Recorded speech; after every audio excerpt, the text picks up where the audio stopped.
Welcome to your new mala making kit. I hope you enjoy the process. This is a really special thing to make your own mala. Mala beads are used in meditation and prayer, and they can be a great way for you to be mindful of the intentions that you want to bring into your life and focus on. So today I'm going to show you how to actually make your mala. So in your kit you would have had a variety of different supplies. You would have 108 plus extra beads, and right now I'm just showing you one strand of them.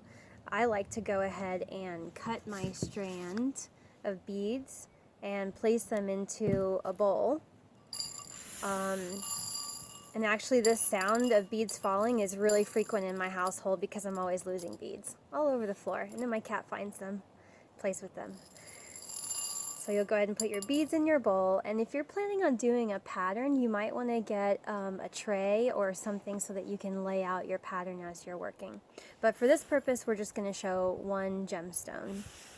The other thing you're going to have in your kit is one of two things. I will have either sent you a knotting cord like this that's on the card itself and it's got a needle attached to it, or you might have thread that has a separate needle, and I can show you how to do both of these. So starting out, we're going to go ahead and use the cord. And there we go. You can see that there's a needle attached to this cord. This is why I like to use this style for kits, because the needle's already included. It's pretty easy for you to use. So we're gonna unwind the whole thing, and now we have it unraveled. And go ahead and give it a gentle stretch along the length of the cord.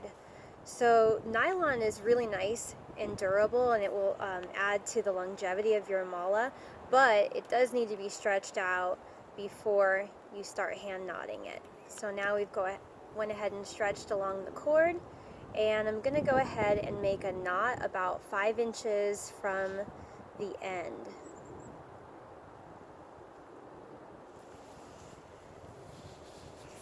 So it's quite small. You can maybe see it against my thumb. That's your first knot. That's what you'll strand the first bead to. So now we're going to go ahead and start beading. So I'll grab my first bead and I'll place it on the needle, and I'm going to walk it all the way down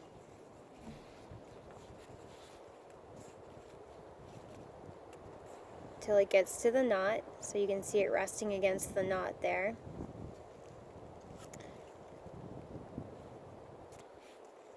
And I'm going to go ahead and do an overhand knot. So this is how to do knot tying. Okay, so now I'm going to show you how to do some hand knotting. I think using this angle of the camera is pretty helpful because this is kind of the perspective that you'll have when you're holding it. So we've threaded the first bead on and it's sitting against the first knot. Now I'm going to make the next knot. So I'm going to hold the bead in my left hand like this, and I'm going to take the thread and wrap it around. I like to use 3 fingers. So I'm going to wrap it around, and then I'm going to take my finger out and grab onto that thread and push it through, and then pull it through. Okay, so now it should look just like this. I've got the thread up here and I'm holding the knot open with my fingers.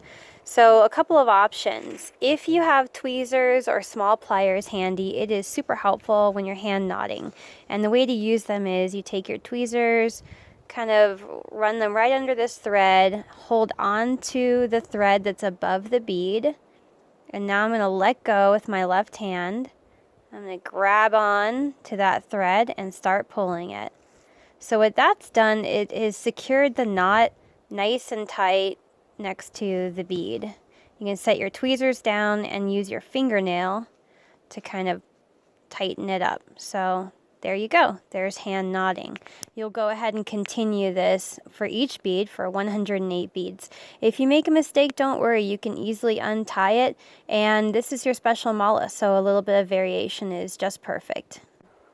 If your kit included a white card with thread wrapped around it and a small needle, I'm going to put this against my hand so you can see it. If I gave you this kit, I'm going to show you how to use it. So you want to thread this needle onto your cord, and I'll show you how to do that. So we're going to pick one end of the cord and we're going to put the needle on it.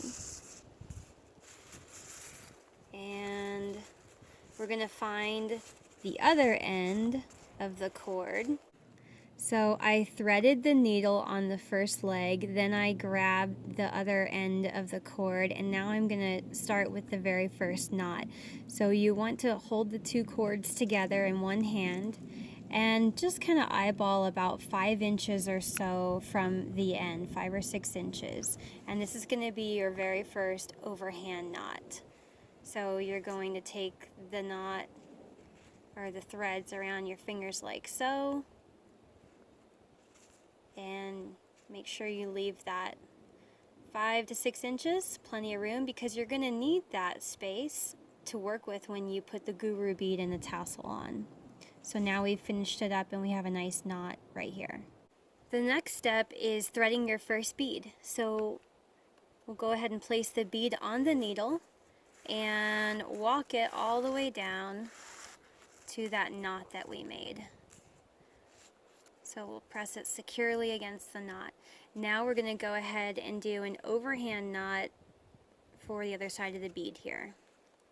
So again, we're going to go over the fingers, and then I'm going to pull my finger out, grab this guy, and pull it through, and it should look like this. I'm going to show you this again so it'll be a little easier.